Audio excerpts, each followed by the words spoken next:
Joining me now is Ken Otalor, digital currency expert based in Zimbabwe. Ken, thanks for making time for us. And optimists would state that digital currencies offer stressed economies such as Zimbabwe's a unique opportunity to address some of the challenges facing their financial system. Do you agree? Yeah, thanks for having me. Yeah, I think obviously Zimbabwe is going through a huge change right now. And obviously because of now the whole inception of digital currencies, I think this is a phenomenal opportunity for Zimbabwe to really take a massive stand.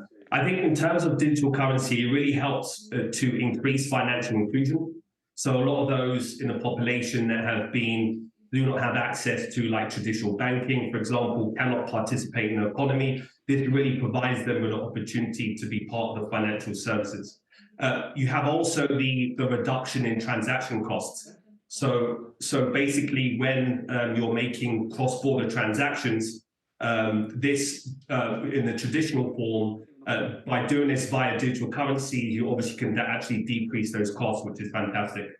There's also this element of transparency. So with digital currencies, all the transactions are basically done on the blockchain, which is basically a ledger. So it's immutable, it's permissionless, which basically means that every transaction between two entities that may not know each other, they can be able to conduct a transaction, which is absolutely amazing. This cannot be deleted. It's on the ledger forever.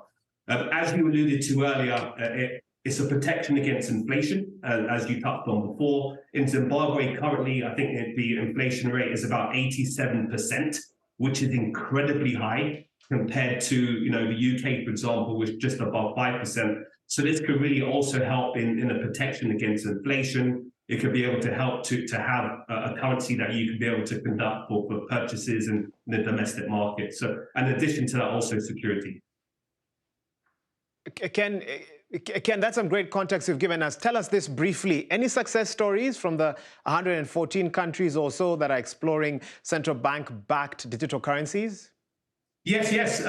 If you just go back probably to about like 2016, South Africa actually came out with a project called COCA, which was the ultimate aims to help with interbank payments and settlements. So that did very well.